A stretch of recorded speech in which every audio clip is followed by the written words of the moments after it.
Բարև ձեզ, Օրագիր նյուզի եթերում օրակարգն է, տաղավարում այսօր հյուրընկալել ենք Արցախի Հանրապետության ազգային ժողովի արդարություն խմբակցության պատգամավոր Մետաքսե Հակոբյանին։ Բարև ձեզ Տիկին Հակոբյան, շնորհակալ եմ, որ այստեղ եք։ Բարև ձեզ, ես եմ շնորհակալ հրավերի համար։ Սիրով։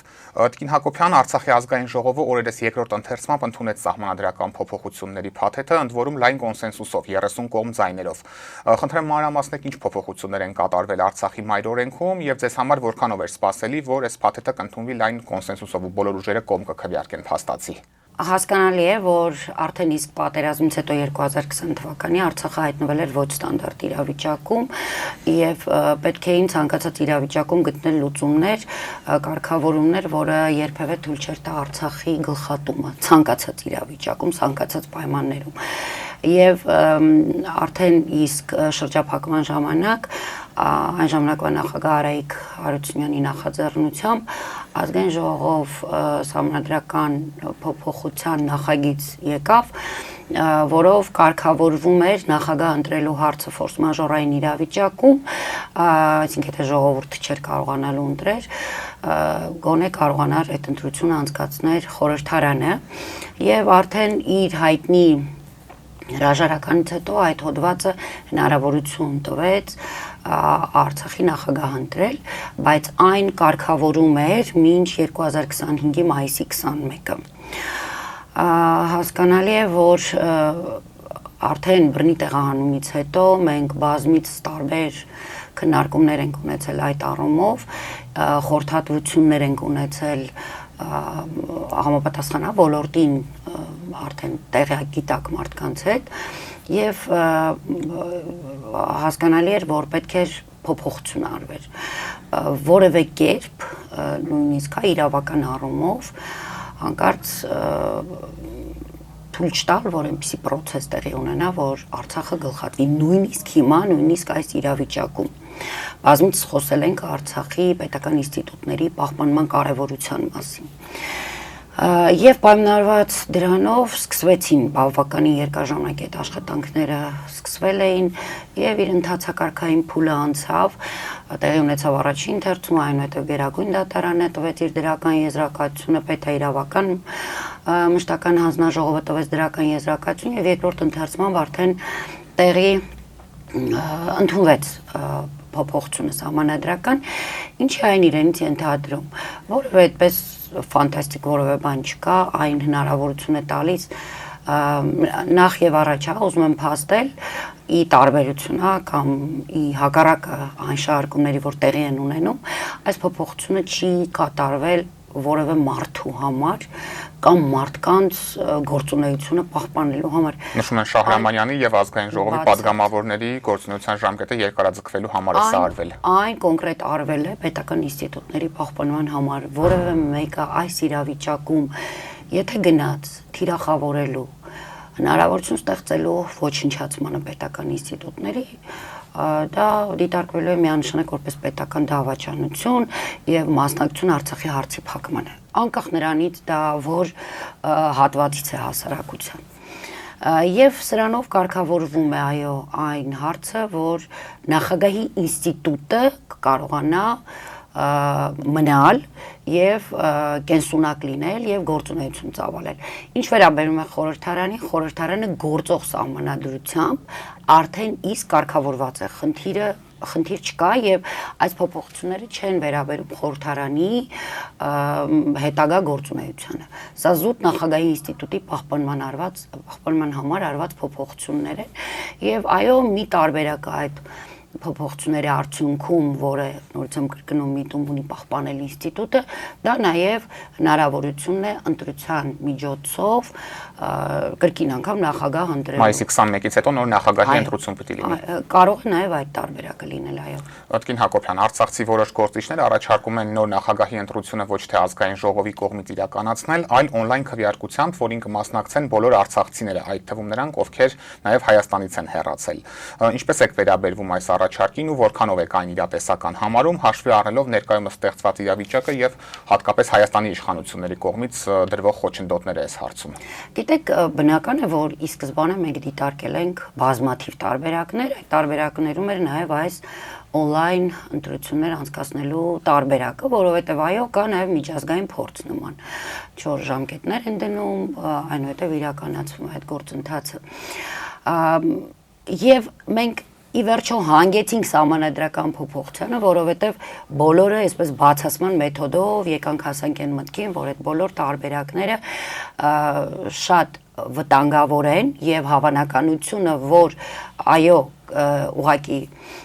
մեր ձեռքով իսկ կնպաստենք Արցախի ինստիտուտների, պետական ինստիտուտների ոչնչացմանը շատ ավելի այսպես լայն է հնարավորությունը այդ գործիքակազմը օգտագործելու տարբերակում։ Տարբեր են եղել պատճառները չընդունելու այդ տարբերակը, մեկը որ նախ մենք այս 1.5 տարին կամ ավել որ տարբեր բռնաճնշումների, ահաբեկությունների, տարբեր գործընթացների ներքո ամեն ինչ անում ենք չկորցնելու համար պետական ինստիտուտները, հասկանալի էր, որ այդքան հեշտ չէր տրվելու նույնիսկ on-line տարբերակով ընտրությունները անցկացնելը։ Ես կարծում եմ, որովհետև մեկի համար յուրաքանչյուրը կարող է ասել ինչ խոչընդոտներ կարող էին առաջանալ։ Դրանցից մի քանիս օրինակ կարող եմ նշել Խափանում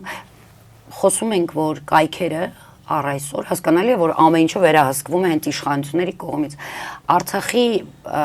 ինստիտուտների պետական ինստիտուտների կայքերը այսօր արգելափակված են։ Մեկը դրանցից հենց ազգային ժողովի կայքն է, որը մենք որևէ կերպ չկարողացանք թե համոզելով, թե խնդրելով, թե բացատրելով չստացանք այդ հնարավորություն, թույլ չտվեցին, որովհետև մենք կարողանանք այն օգտագործել։ Նույնիսկ դեպքեր են եղել, որ դիմել ենք գոնե մի քանի րոպեով բացել, որպեսզի փոփոխությունները կամ որոշումները տեղադրվեն կայքում։ Խոստացել են, որ կանեն, այնուհետև չեն արել։ Այսինքն այս ամեն ինչը բնական է, կառավարվում, ղեկավարվում է իշխանությունների կողմից, եւ ով ասաց, որ on-line հարթակում նման գործունեությունը իրականացնելը դա ապահովագրված է լինելու եւ որևէ խոչընդոտ չէինք ունենալու։ Սա կարծում եմ այս իրավիճակում չեմ ասում իդեալական տարբերակ է, չեմ ասում ամենալավ տարբերակն է, լավագույնն է, բայց սա քիչ թե շատ ամենաքիչ խոցելի տարբերակն է։ Նիկոլ Փաշինյանը օրերս նաև հայտարարեց, որ Ղարաբաղյան շարժումը շարունակելու ցանկացած փորձ կործանարար է, քանի որ այն եղել է եւ լինելու է գործիք Հայաստանի պետությունը, անկախությունը եւ ինքնիշխանությունը թույլ չտալու համար։ Որքանով է այս հայտարարությունը ձեզ համար հասկանալի, երբ մենք գիտենք, որ Հայաստանի Հանրապետությունն է հենց Ղարաբաղյան շարժման ծնունդ եւ մտավախություն չունեք, որ սահմանադրական փոփոխություններից հետո ձեզ կմեղադրեն շարժումը շարունակելու փորձերի մեջ։ Գիտեք, դուք հարցնում եք ինչքանով է հասկանալի, ես կասեմ ամբողջությամբ է անհասկանալի, որովհետև Ղարաբաղյան շարժումը, ես կարծում եմ, ավարտվել է արդեն իսկ 90-ականների պատերազմից հետո։ Մենք բոլորս ընկանք իր լարած թակարդը եւ սկսեցինք քննարկել, հակառակվել, ոյ ոչ, մենք շարունակում ենք Ղարաբաղյան շարժումը։ Ղարաբաղյան շարժումը ավարտվել է պատերազմից հետո եւ մտել է մեկ այլ փուլ, երբ ստեղծվեց,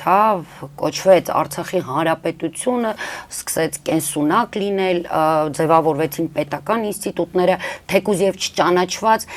նույնիսկ մրցունակ էր իր ամեն ինչով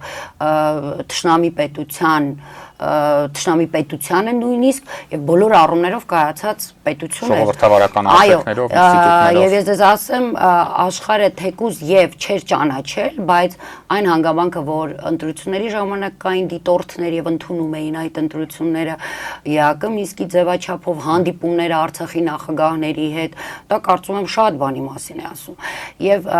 մտել էր մեկ այլ փուլ, որը կոչվում էր Արցախի միջազգային ճանաչում։ Այսինքն մեր հետագա քայլերը տանում էին Արցախի միջազգային ճանաչմանը, ոչ թե Ղարաբաղյան շարժման շարունակություններ, դա կամ Ղարաբաղյան շարժումներ, որ հիմա էլ պիտի շարունակվի։ Ինչ նպատակով է այս օրակարգը գեներացվում։ Նախ ցույց տալու երևի ես չեմ կարող ասել։ Էլի գաղափարախոսություն, գաղափար կոտրելու, որ տեսեք դուք սկսեցիք շարժում Ղարաբաղյան եւ այն այդպես էլ չհաջողեց։ հենց Ղարաբաղյան շարժումը չհաջողեց։ Տարբեր, հա,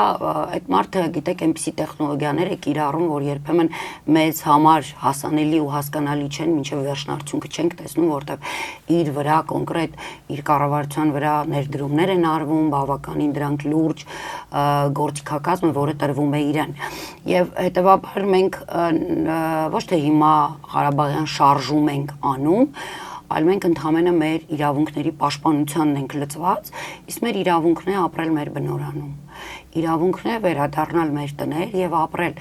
Եվ այստեղ ես կարող եմ շատ հանգիստ ընդհանրապես մեկ-երկու նախադասությամբ կոտրել իր խաղաղության օրակարգի թեզը, հա, հակառակ իրեն, որ ինչպես կարող է լինել խաղաղություն կամ խոսել խաղաղության օրակարգի մասին, երբ 160,000 հայ բռնի տեղահանվել են զենքի ուժի ներքո, ցեղասպանության վտանգի ներքո իրենց տներից եւ սփռվել են աշխարհով մեկ, ինչպես նաեւ գտնվում են Հայաստանի Հանրապետությունում։ Ինչպես կարող են խոսել ինչ որ խաղաղության օրակարգից, երբ Բաքվի բանտերում խոշտանգվում, կեղեքվում են մեր հայրենակիցները։ Սյունիքում ամենօրյա ռեժիմով կրակոցներ են։ Ամենօրյա ռեժիմով կրակոցներ եւ կարծես թե մեզ համար սովորական է դարձել, ես շատ եմ նմանեցնում, գիտեք, Կարմիր շուկայի դեպքերին Արցախի Հանրապետության, որովհետեւ ամեն ինչ կարծես թե այդ փխրուն խաղաղությունը, որը մենք սկսեցինք այսպես պահել ու փայփայել 20 թվականի նոյեմբերի 9-ից հետո անընդհատ սկսեց խախտվել հենց Կարմիր շուկայում եւ որոշ ժամանակ անց բոլորիս համար, նույնիսկ այնտեղի բնակիչների համար կարծես սովորական էր դարձել թե այդ կրակոցները, բայց Արցախի հայաթափումը սկսվեց հենց դրանից, վերջնական հայաթափումը սկսվեց այդ մանր մունր կրակոցներից։ Ես շատ լավ հիշում եմ այն ժամանակվա տեղեկատվությունը, որ այո, սկզբում չթիրախավորված կրակոցներ են, պատահական կրակոցներ են, ալկոհոլի ազդեցության տակ ադրբեջանցիներ են, որոնք ուղղակի կրակում են։ Ինչպես հիմա այն հայտարարում Հայաստանի դեմ չեն այդ կրակոցները։ Դրանից հետո կամաց սկսեցին ինչ-որ տների տանիքներ, մշակույթի կենտրոնի տանիք, պատուհաններ, հա, կամաց փոխվեց այդ իրավիճակը։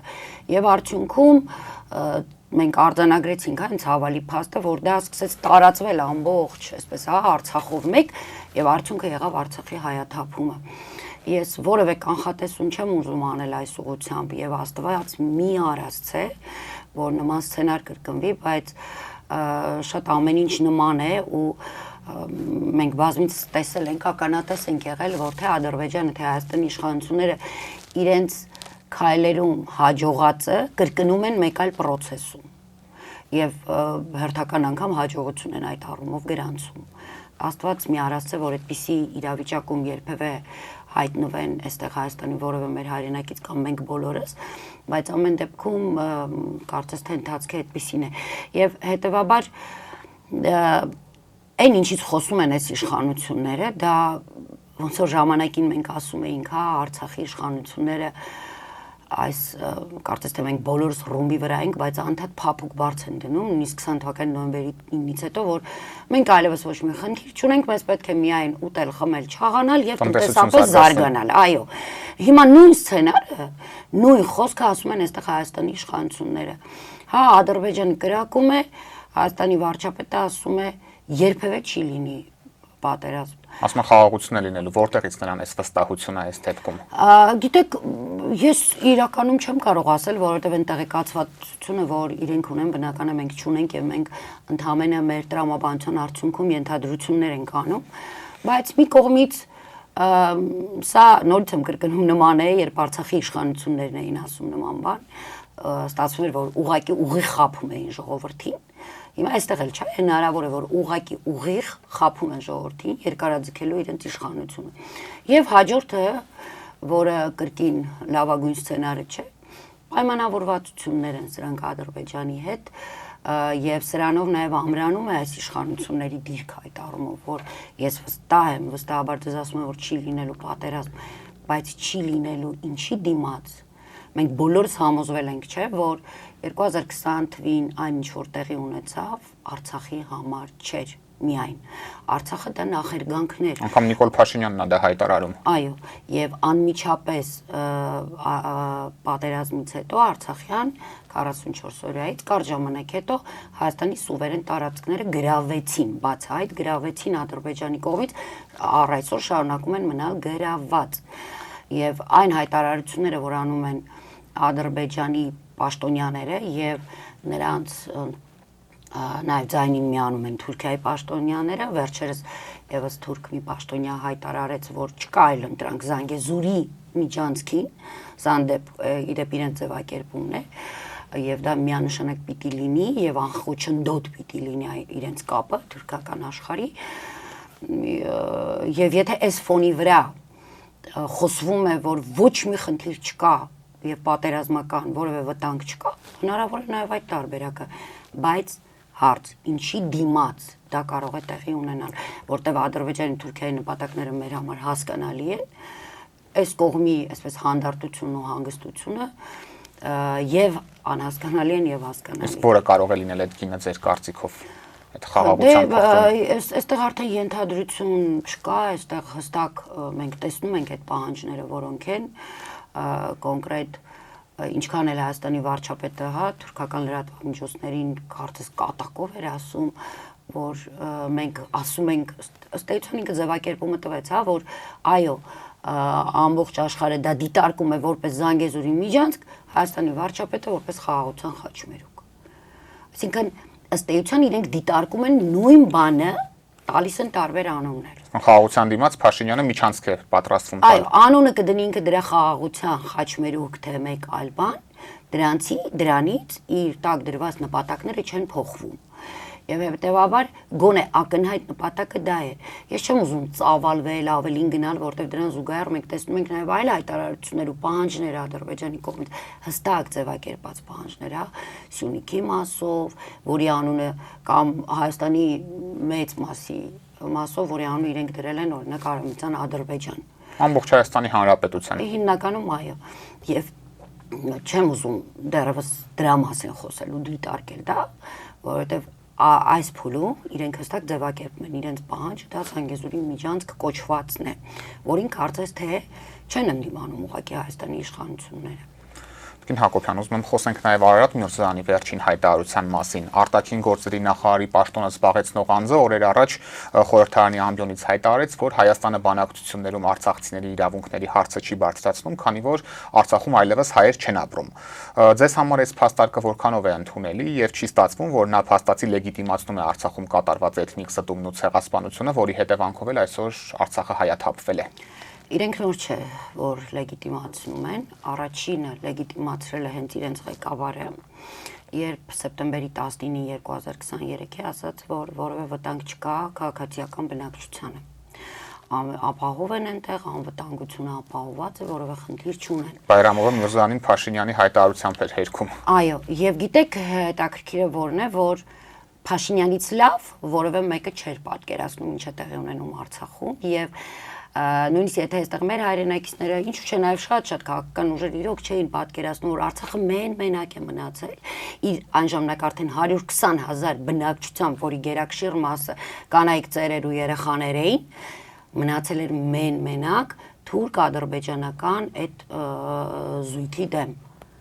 Դուք հասկանում եք, սա ինչ է։ Եթե այսօր Հայաստանի վարչապետը խոսում է, որ մենք հնարավորություն չունենք, որ մենք ի վիճակի չենք, մեզ բոլորիս ներշնչել է որևէ կերպ պայքարել Թուրքիայի ու Ադրբեջանի դեմ, Արցախը մենակ էր մնացել։ Ընդ որում, եկեք չմոռանանք, մոտ 10 ամիս շրջափակումից հետո ըստ էության ջլատված, թուլացած, բայց մինչև իր վերջի այս հնարավորությունը Արցախցին պայքարեց, որպեսզի կարողանա պահի նաև այն, ինչ որ կա այդ պահին։ Լեգիտիմացրեց Փաշինյանը այն ժամանակվա գործողությունները Ադրբեջանի եւ դա արեց իլուր աշխարհի, արեց աշխարհի համար, արդարացրեց Ադրբեջանին աշխարհի առաջ։ Չդադարեցին իրենք ընթացքում դա անել, շարունակեցին անել իրենց տարբեր խոսքերում, տարբեր բարձրախոսների միջոցով, Հիմա արդեն այո, իրենց այդ ծանր հրետանին է նաև աշխատում այդ ուղղությամբ եւ երբ անում է դա արտաքին գործերի նախարարը, որը քաղաքական օրակարգն է սպասարկում երկրի, բնական է, որ դա պատական չի արվում եւ արվում է հատուկ նպատակով, որովհետեւ մենք բազմից հայտարարել ենք, որ Արցախի հանրապետությունը կա, ինչքան էլ որ իրենք դրան հակառակվեն, եթե մինչ 2023-ի սեպտեմբերի 19 Արցախի հանրապետությունը կար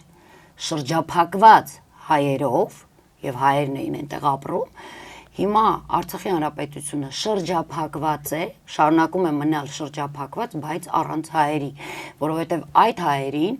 զենքի ուժի ներքո, ցեղասպանության վտանգի ներքո ուղակի բռնի տեղահանել են։ Սա է իրականությունը։ Մնացածը մանիպուլյացիաներ են, մնացածը տեխնոլոգիաներ են, մնացածը սուտ է, որը իրենք ուղղակի չեն խորշում նայել, այսպես բաց Արցախցիներին են թիրախավորում շարունակաբար։ Գիտեք, ես կարծում եմ, որ մեր հասարակությունը պիտի նաև պատրաստ լիներ այդ թիրախավորմանը։ Ցավոք սրտի պատրաստ չէին, որովհետև ի վերջո սովորական, հասարակ ժողովուրդը դեռևս այդ իրականությունը լավ չէր պատկերացնում եւ հոգու խորքում մտածում էր, որ չեն կարող հայկական իշխանությունները ուղղակի ճշնամաբար վերաբերվել։ Եվ հիմա այն ինչ որ տեղի է ունենում, այսպես թե պառակտվածություն, թե տարբեր վեճեր, թե նաեւ իրար վիրավորել, շատերի մոտ դեռևս այդ հույսն է, որ միգուցե հայաստանյան իշխանությունները այն չեն, ինչը որ տեսնում ենք մենք, ոչ թե լսում ենք, այլ տեսնում ենք, կամ միգուցե դեռ շատ բան կփոխվի այդ առումով։ Մարդիկ չեն ուզում իրենց տեսածին հավատալ։ Այո, բայց մի արդեն զգալի հատվածը եւ դա խելացի, մի քիչ կրթական այլ մակարդակ ունեցող հատվածը շատ լավ գիտի, շատ լավ պատկերացնում է եւ պատրաստ է վերցնել իր վրա եւ պատրաստ է նաեւ դիմակայել այդ թիրախավորումներին, ինչու որովհետեւ հասկանալի է, որ մեր նպատակը շատ ավելի բարձր է, շատ ավելի լուրջ է ու շատ ավելի կարևոր է, քան այսօր ինչ-որ թիրախավորված լինելը, որովհետև դրան զուգահեռ մենք գնում ենք եռաբլուր, տեսնում ենք հազարավոր այնտեղ նահատակվածներին, որոնք առանց վարքյան մտածելու իրենց կյանքն են զոհել, հետևաբար դրա համեմատ ինչ է նշանակում թիրախավորումից խուսափել կամ վախենալ։ Եվ մենք ի վերջո անցել ենք շրջափակում, որը արել ենք գիտակցված, մնալով այդ իրավիճակում, որովհետեւ պահենք մեր հայրենիքը հիմա ինչ թիրախավորվելուց, ինչ որ մարդկանցից, որոնք հստակ ճշնամական ինչ որ քարոզչա մեքենային են սպասարկում, պիտի վախենալու հետ քաշվել են կարևոր նպատակից, որը մեր առջև կա։ Ես կարծում եմ, որ ոչ։ Օդկին Հակոբյան, օրերս նաև բողոքի ակցիա էր կազմակերպվել Երևանում Արցախի ներկայացուցչության դիմաց, որի պատճառը ըստ մասնակիցների արցախցիների ծանր իրավիճակն էր սոցիալական, վերջիններս պահանջում էին, որպեսզի վերադարձվի Արցախից գողացվածը եւ բացահայտեն կոռուպցիոն սխեմաները։ Ըստ ձեզ սա որքանով էր ինքնաբուխ հավաք հենց սոցիալական խնդիրների համար, թե օրինակ մենք գործ ունեինք ուղղորդման հետ եւ եթե ուղղորդում կար, ապա ում կողմից էր այն։ Գիտեք, հետաքրքիր է, որ նույն մարդիկ, նույն հիմնականում ակտիվը, որը ավելի շատերի երևում, իրենք բռնի տեղահանումից հետո, եթե ոչ ամենօրյա, բայց շատ հաճախակի անընդհատ մտել դուրս են եկել ներկայացուցչություն, հանդիպել են, անընդհատ հանդիպել են թե պատգամավորների, թե պետնախարարի, թե Արցախի նախագահի հետ տարբեր քննարկումներ են ունեցել։ Շահրամանյանն նշեց աջակցություն է ցուցաբերել վերջիններից տարբեր առիթներով։ Այո, եւ հետեւաբար իհարկե արդեն նման կեցվածքն ու պահվածքը տարբեր մեկնաբանությունների առիթ է տալիս եւ այդ առումով հավատացեք, որ շատ են մեկնաբանությունները։ Իհարկե ես վստահաբար կարող եմ ասել, որ այդտեղ հավաքված մոտ 200 մարդկանցից շատերը հենց ազնիվ նկրտումներով են եկել եւ ավելի շատ ես դա դիտարկում եմ որպես մոլորություն շատերի կողմից, երկար չմտածելու արդյունք, ոչ թե վատ, այսպես հատուկ նպատակով գալ։ Հաջորդը ինձ համար գիտեք ինչն է հետաքրքիր, որ երբ 2018-ին ստեղծվեց մեր քաղաքական միավորը, հիմնականը իհարկե պայքարների նիկոլիզմի դեմ, որը մուտք չգործեր Արցախ, դրան զուգահեռ ամենօրյա ռեժիմով մեր կռիվը գնում էր Թալանի դեմ։ Եվ ազգային ժողովի այդպիսի երևի թե նիստ չկա, որտեղ մենք հստակ չենք նշել այդ Թալանի ուղղությունները, ինչպես նաև բազմաթիվ վարույթներ են այն ժամանակ սկսվել դատախազության կողմից գլխավոր, որի հաղորդումը տվել ենք հենց մենք, ու շատ դեպքերում այդ հաղորդումները տվել ենք ազգային ժողովի նիստերի ժամանակ, որը նաև ուղիղ եթերով է հեռարձակվել։ Եվ բացահայտումներ են տեղի ունեցել հենց այն ժամանակ մեր տված հաղորդումների արդյունքում։ Ուղղությունը տրվել է Թալանի, բացահայտումները եղել են, այդ Թալանը չի վերադարձվել հենց այն ժամանակ բյուջե, այդ մարդիկ պատասխանատվություն չեն կրել, դրանց մեջ եղել են պաշտոնյաներ, բազմաթիվ։ Եվ տարօրինակ է, որ հենց այս նույն մարդիկ, շատ-շատերը, հա, ակտիվիստներից, որոնք այն ժամանակ ամենասեղմ շրջանակն էին հենց երկրի նախագահի, չէին ընդվզում, չէին նեղվում։ Այսինքն նորմալ էր, հա, երբ այդ իրավիճակում էր տեղի ունենում, Արցախում պատերազմից հետո էր տեղի ունենում։ Հիմա ինչ որ ընդվզում եմ տեսնում։ Իհարկե մեզ համար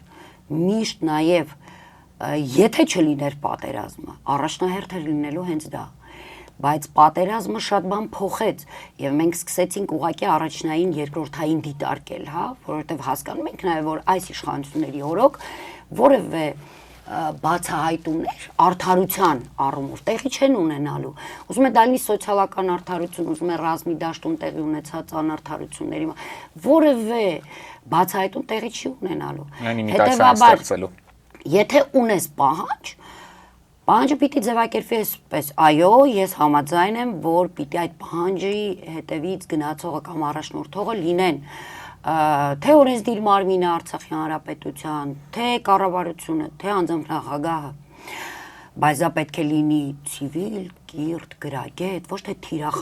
թիրախավորելով Արցախի պետական ինստիտուտները եւ անհասկանալի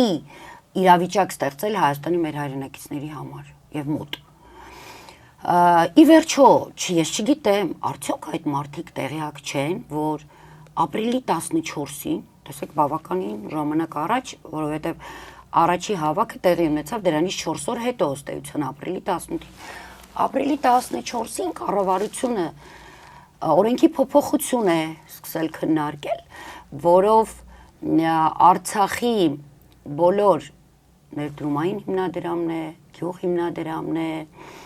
Արցախ բանկի բաժնետոմսերի հարցն է, իրավաբանական անձերի գրավների հարցն է, ամբողջը այդ օրինագծով տիրական են դարձնում Հայաստանի իշխանություններին։ Արցախցիների ողջ գույքի Հայաստանում գտնվող։ Այո, այսինքն այսօր ստացվում է, որ ինչ որ Թալանի բացահայտումների մասով պահանջ է գնում, բայց այդ ամենի հետևում Արցախի ամբողջ գույքի տնօրինումը տրվում է Հայաստանի իշխանություններին։ Հիշում եք մեքենաների հայտնի դեպքերը, դրա մեջ նաև Արցախի նախագահի մեքենայի շոուն, որ տեղի ունեցավ։ Այդ ամենը դիտարկվում է հիմա այս օրենքի փոփոխություններում, որպես իրենց սեփականություն։ Ես չեմ ուզում քննարկել ինչ նպատակներ ինքը ունի կամ ինչ նպատակների համար է դա արվելու, բայց եկեք արձանագրենք մի փաստ, որ բռնի տեղահանումից անմիջապես հետո կառավարությունը որոշման մասին հայտնեց, որ եւ օրենքով է դա նախատեսված, որ Արցախյան բոլոր հասարակական կազմակերպությունները, հիմնադրամները, այն կառույցները, որոնք գործել են Արցախում, կարող են գրանցվել Հայաստանում եւ շարունակել իրենց գործունեությունը։ Եվ այդպիսի բազմաթիվ հասարակական կազմակերպություններ, տարբեր կառույցներ գրանցվեցին եւ սկսեցին գործունեություն ծավալել Հայաստանի Հանրապետությունում։ Չթույլատրվեց գրանցել ներդրումային հիմնադրամը, գյուղ հիմնադրամը, իդեպ ներդրումային հիմնադրամը 46%-ից ավել մասնաբաժին ունի հենց Արցախ բանկում։ Իհարկե տնտեսագետները շատ ավելին գիտեն, քան ես գիտեմ կամ ասում եմ հիմա այս պահին, բայց դուք հասկանում եք ինչ է տեղի ունենում։ Այսինքն կապիտալ ունեցող ընկերությունները։ Ես չեմ ուզում դիտարկել որևէ կերպ քավլիցի, չեմ ուզում դիտարկել այն տարբերակը, որ հստակ ուղղորդում կա այս երիտասարդներին դեպի Արցախի ներկայացություն, բայց իմ մոտ հարցեր են սկսում առաջանալ։ Արդյոք այնի նախապես նշածներ ա, որ իրենք կարող էին հանգիստ մտնել դուրս գալ, այն որ իրենց առաջի այդ հավաքից ընդամենը 4 օր առաջ այդ օրենքի նախագիծը սկսեց շրջան արվել եւ տեղի ունեցավ այս ամենը։ Արդյոք խորթված չէ այս ամենը։ Հա, ես կարծում եմ, որ մենք դրա պատասխանը շատ հստակ ստանալու ենք, որովհետեւ նաեւ եկեք չմոռանանք, որ մոտենում են նաեւ մայիսի 21-ն է մոտենում։ Եվ Աստված մի արասցե, որ այս իշխանությունները, այն ինչպես որ սուտ, հա, տարի ու կես կերակրում են մեր ժողովրդին, թե Հայաստանի Հանրապետության հայրենակիցներին, թե Արցախի հայրենակիցներին, որ Արցախը գոյություն չունի, որովհետև լուծ արված է նախագահի հրամանագրով, աբսուրդ ինչ-որ միտք, նույն կերպ իրենք ուզում են ցույց տալ, որ հենց արցախցիների ձեռքով ոչնչացվում են Արցախի պետական ինստիտուտները։ Գիտեք, ինձ վերջերս շատ են հարցնում, իսկ ինչին են պետք այդ Արցախի ինստիտուտները։ Ես ձեզ ասեմ, մենք այսքան կարճած միգուցե չլինեինք, եթե դրա կարևորությունը այս 1.5 տարվա ընթացքում ոչ թե հասկացած չլինեինք, այլ շոշափած չլինեինք։ Ինչու, որովհետև սկզբում երբ մենք ինքներս չէինք հասկանում ինչպես պետք է օգտագործել այս ամենը ինչ անել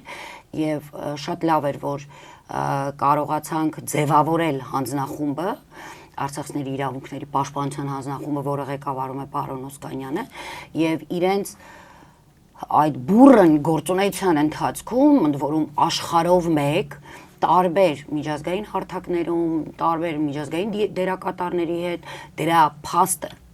հստակ փաստը Շվեյցարիայի խորհրդանում տեղի ունեցածներ, որը հստակ ցուցիչն է ինչպես է աշխարհը դիտարկում արցախցիների իրավունքը։ Հարցը պատված չի համարում։ Այո,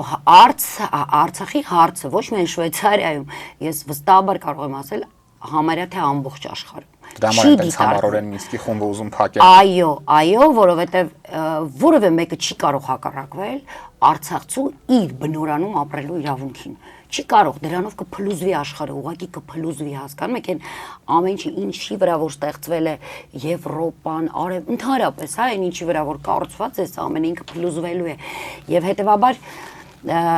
մենք շատ լավ ենք գիտակցում եւ հստակ ունենք մեսիջները տարբեր կառույցներից, հա, շատ հանդիպումներ մենք ուղղակի չենք էլ հրապարակում, չենք խոսում այդ մասին, որովհետեւ աշխատանքը եռում է այդ առումով։ Լուսանկարների համար չի արվում։ Այո, իրականում բավականին մեծ է աշխատանք այդ առումով եւ երևի թե 24 ժամյա ռեժիմով ես ասեմ ձեզ, որ հենց այդ կառույցներն են կարեւորում Արցախի պետական ինստիտուտների պահպանումը, հա, եւ այն խոսնակներին, որ իրենք են ուղարկում, անգամ մենք ենք կարողանում իրենց հետ շփվել եւ այդ հանդիպումների արդյունքում հստակ այսպես կարմիր գծով գնում է Արցախի պետական ինստիտուտների պահպանումը այդ առումով, որովհետեւ թե մենք բոլորս, թե այդ նույն միջազգային դերակատարները շատ լավ հասկանում են, որ որևէ իշխանություն ինքը հավերժ չէ։ Լավ, Նիկոլ Փաշինյանի իշխանությունը դեմ է Արցախի գոյությունը, միգուցե դա անձնական ատելություն, միգուցե անձնական վենդետա է, սա ես չեմ կարող արդեն բնութագրել ինչ է, բայց կամ խոստում է, պայմանավորվածություն է, կարևոր չէ։ Դա իր անձնական գործունեությունը, իր անձնական որոշում է, դա մեկ մարդու որոշում է, բայց իրենք հավերժ չեն։ Անկամ Ադրբեջանում են սա գիտակցում, Բայրամովը հայտարարեց, որ իշխանափոխությունից հետո փոփոխություններ կարող են լինել, դրա համար ուզում են երաշխավորեն։ Պետք է արագացվի, դրանից առաջ նաև Ադրբեջանի նախագահը հայտարարում է, որ իրենց առաջադրած 17 պահանջները ընդունել են Հայաստանի իշխանությունները։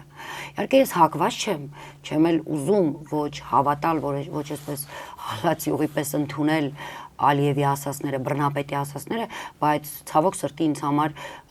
ոչ էլ ընդունելի են այս իշխանությունների ասածները, ոչ էլ ես հավատում եմ այս իշխանությունների ասածներին։ Եվ պատերազմի դարափորձը ցույց է տալիս, որ Ալիևի ասածները վերջում ճիշտ են դուրս գալի տարբերություն մեր իշխանությունների։ Ցավոք սրտի, այո, ցավոք սրտի, եւ հետեւաբար մենք այս պահին իրենք ինչպես էլ շահարկեն մեր գոյությունը, մեր գործունեությունը, մի կողմից եւ ցավոք սրտի օգտագործում են նաեւ ոչ լավ պատկերացում ունեցող արցախցիներին, նման մտքեր են գեներացնում,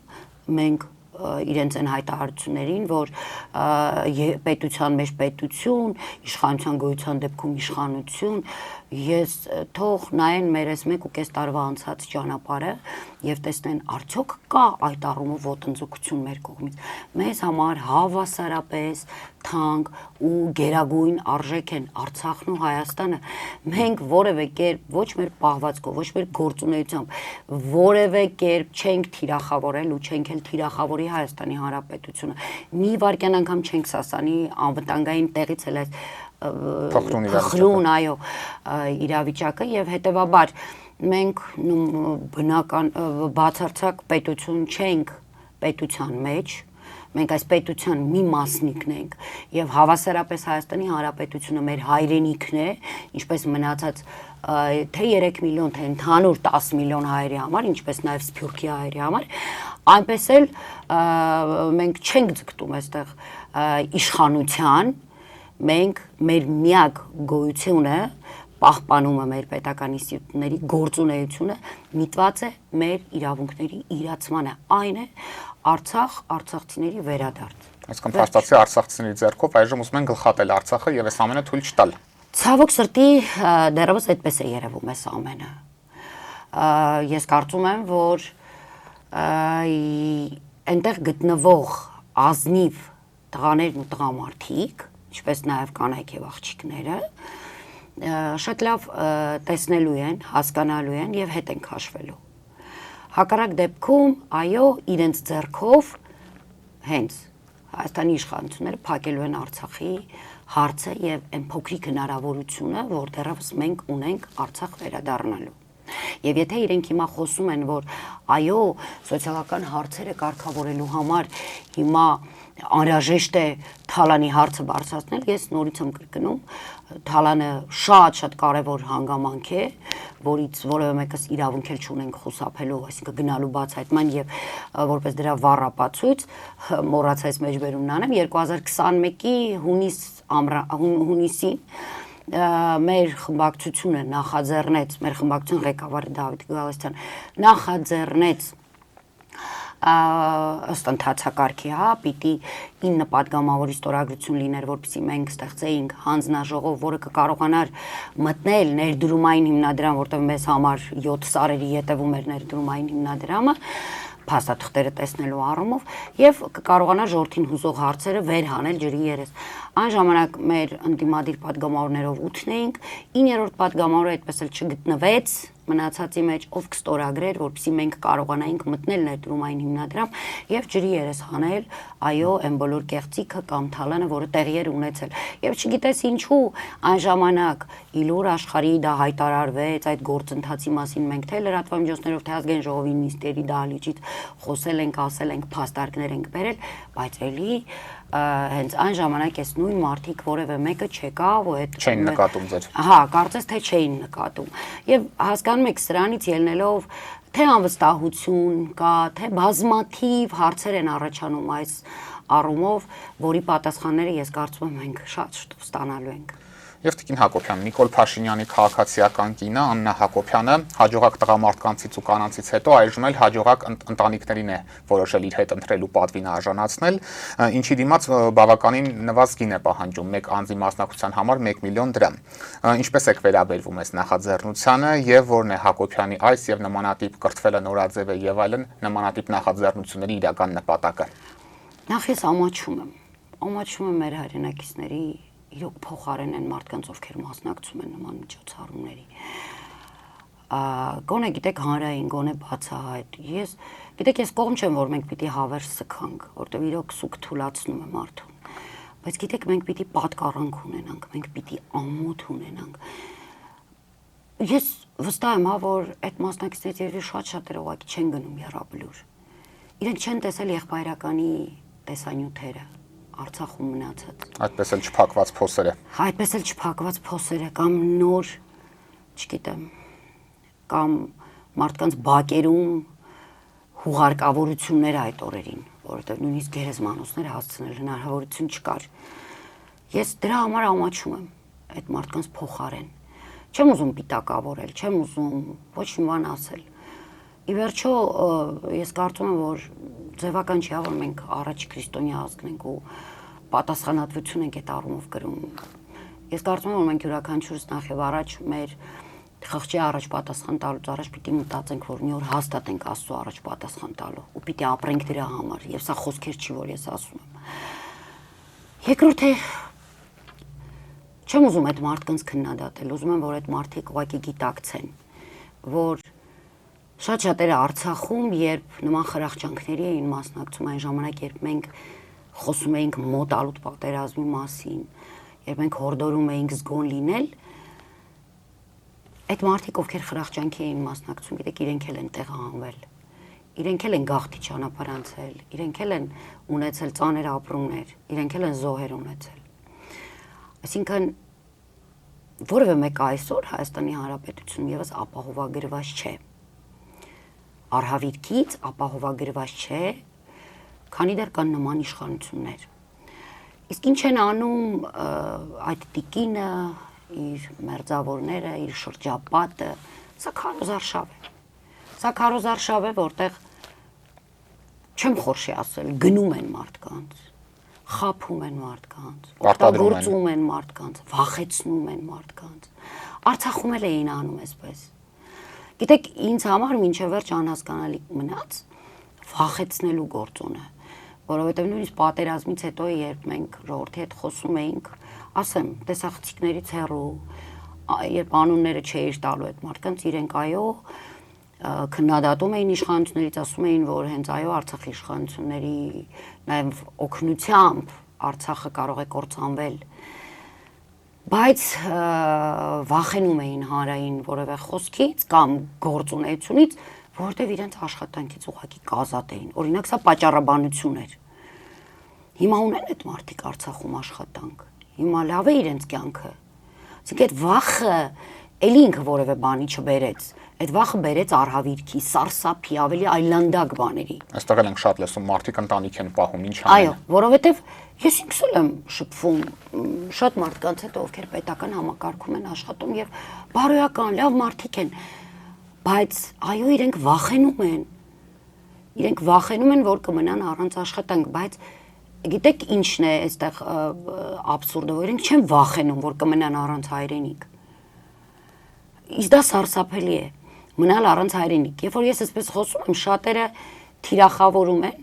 եւ սկսում են կեղծ ինչ-որ պատմություններ հորինել, որ հա, դե դուք էլ ու մեր հասարակության մեջ նստած է, չէ՞, որ եթե падգամավոր է եղել կամ կա, ուրեմն հարուստ է, միլիոնատեր է։ Ուրեմն այսպես է, այնպես է, որևէ մեկը իրոք չի պատկերացնում, որ կան չէ падգամավորներ, որ այդ գիտակցումը, որ դու այդ ժողովրդի ծոցից դուրս ես եկել, դու այդ ժողովրդից մեկն ես, գնացել ես այդ ժողովրդի շահերը պահելու։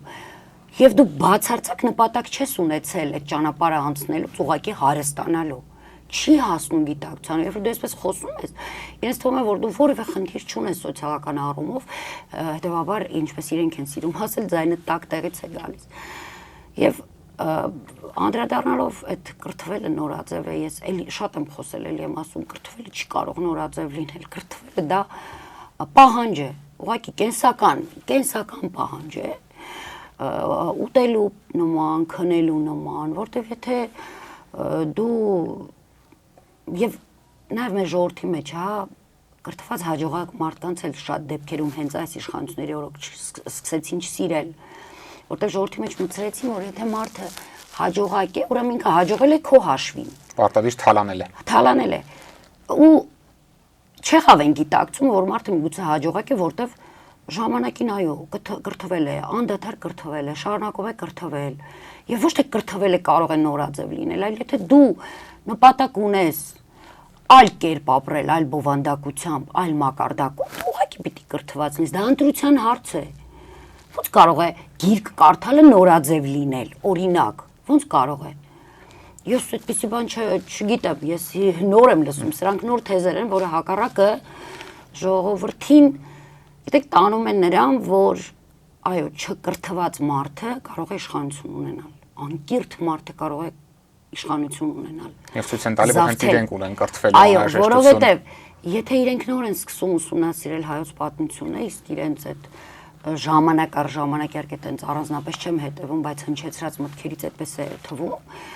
կամ նոր են սկսել կարդալ մեր հայ մեծերին, ինչը մենք ընդհանրենք 4-րդ, 5-րդ դասարանից սկսած գոնե առնվազն արել ենք, հա, կամ շատ-շատերը ուսանողական տարիներին։ Հա, վատագույն դեպքում ուսանողական տարիներին։ Դա ուղղակի ցուցադրությունն է ժողովրդին, որ ժողովուրդ բնավել խնդիր չկա, դուք կարող եք կրթություն չունենալով այսօր որոշել մնացած բոլոր կրթվածների ճակատագիրը, ինչպես արեց բարձրագույն կրթություն չունեցող վարչապետը։ Տեսեք, ամեն անգամ այո, ինքը հայտարարում է, որ իր բոլոր պետական փաստաթղթերը ինքը ձեռք է բերել շանտաժի միջոցով, վարորդական իրավունքից սկսած, եւ թիրախավորում է մեզ բոլորիս, ովքեր ունենք վարորդական իրավունք։ Այն պարագայում, երբ որ շատ-շատերը գնացել են, այո, հենց քննություն են հանձնել ու ստացել են այդ վարորդական իրավունքը։ Ցույց տալով, որ գուցե հենց իրենք են այդ իր նշած ճանապարհով ստացել։ Այո, այսինքն բացահայտում է, որ ինքը շանտաժով կարողացել է միայն թե իր հետ գործ չունենան, տվել են վարորդական իրավունք, որտեղ շանտաժ եւ այլն կլիներ։ Նույն կերպ ստացել է ինքը իր բարձրագույն կրթության վկայականը, դիպլոմը, հա, եւ այսպիսի բացահայտումներ միգուցե ինքը ընթացքում էլի կանի։ Ականատես կլինենք։ Այո, եւ ես կարծում եմ, որ մեր ժողովուրդը պիտի ուղղակի, չգիտեմ, չտրվի, հա, նման մանիպուլյացիաների, որտեվ սա նորից եմ կրկնում, սա միջոց է, որով իրենք նախ ծաղրում են ժողովրդին, երկրորդը գնում են ժողովրդին, խաբում են ժողովրդին, օգտագործում են ժողովրդին եւ այն մարդիկ, ովքեր չեն ուզում հայտնվել այս ցանկում, պիտի ուղղակի չտրվեն այդ մանիպուլյացիաներին, պիտի չգնան դրա հետևից, որովհետեւ այդ մերձ շրջակայքում, ում որ մենք տեսնում ենք, դրանք հիմնականում հայրենիքի զգացում չունեցող, ազգային արժեքներ չունեցող, ազգային ատող, Արցախը արցախցուն, Հայաստանը Հայաստանի մեր հայրենակիցներին ընդհանրապես հային ատող տեսակներ են։ Ինչպես կարելի է այդ թեզերի նման մարդկանց հետևից գնալ, ովքեր նման թեզեր են ընդհանրապես առաջ բերում։ Շնորհակալ եմ Տիկին Հակոբյան։ Ես եմ շնորհակալ։ Օրակարգն այսօր այսպիսին էր, այն ամփոփեցինք Արցախի Հանրապետության ազգային ժողովի արդարություն խմբակցության պատգամավոր Մետաքսե Հակոբյանի հետ։ Կհանդիպենք։